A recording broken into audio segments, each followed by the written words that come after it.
said another stupid thing, and I just wanted to kind of watch the video. It's a 6 minute long video. I'm not going to watch the whole thing, just the first few minutes.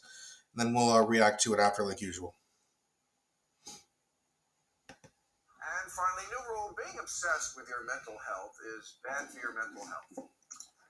I've been thinking a lot lately about a puzzle many are struggling with. Why are Biden's approval ratings so low when things are generally pretty good? Now, of course, there are problems. America's a big place, but wages are rising, unemployment is negligible, the stock market is soaring. We somehow brushed off both the Trump presidency and the pandemic. Yes, inflation persists for a lot of things, but an actual good, nice-sized TV now costs $60. Who gets credit for that? We've got Okay. next day shipping, stuffed crust pizza, legal weed, GPS, and porn on the phone. Oh, great. That's great for society. Cheer the fuck up. From an elitist. Cheer up, guys.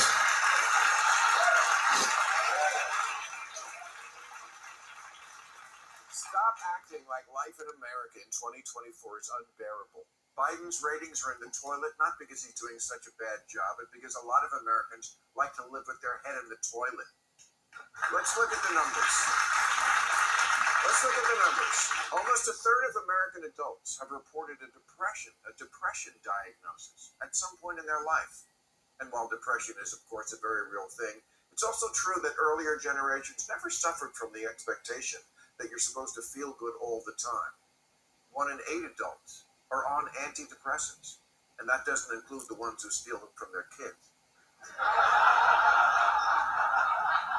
And the kids, the newest TikTok challenge is self-diagnosis of mental problems, because what's more of a hotbed of mental health than TikTok? In 2020, watching your show released the results of a survey on teen mental health, and over 40% said they feel persistently sad or hopeless. And antidepressant use among young males is rapidly rising, unlike their dick. He's getting some things right here. Now, without a doubt, antidepressants can be life-saving for those who need them, but here's the thing. About 3/4 of Americans who are on them haven't been diagnosed with depression at all. They just want a magic pill.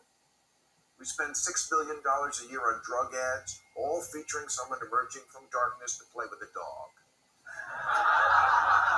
And all with the message, you're a sad sack of shit, now take this. Also, and don't get mad at me, I'm just citing statistics, but the people who really shouldn't be that bummed out but are acting like it anyway are exactly who you think. White women. Fair enough. An estimated 35% Pretty good point. of whom are on antidepressants, although in their defense, have you seen the prices of Lululemon?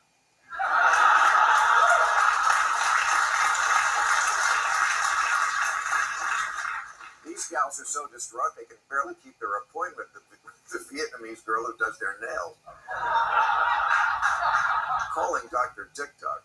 But every bad feeling isn't a disease, and Americans really need to stop pathologizing everything.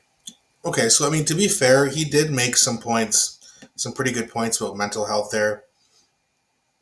Now that being said, in terms of the whole pharmaceutical, the SSRI medications that were given, most people are not helped by that. Some people are, and that's true, and that's a good thing. Most people are not, and more people than it helps actually get worse. So it's still not really a net positive when you look at it that way. Now, this whole cheer up, we survived Trump, don't even get me started on why that's ridiculous. Of course, we're going to survive Trump just like we're surviving Biden, although things are worse. And that's what this guy who has millions and millions and millions of dollars, rides around everywhere in a limousine, recently fired his agent because he didn't get invited to a party. Now, this guy is speaking truly from the lenses of someone who has massive amounts of privilege. Not because he's white or a dude, because he's filthy rich. Most Americans, he didn't fail to mention, have medical debt. I think it's 80%. During the pandemic, 40% of black-owned businesses closed, never to reopen. Mental health skyrocketed, physical health issues skyrocketed, alcoholism, drug abuse. We survived. People harming themselves. what do you?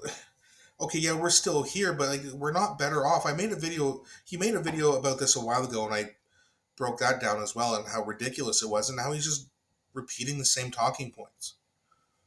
Cheer up, guys! We have stuffed crust pizza and porn. The fuck? Show me any data that makes people actually happy long term. What are you talking about?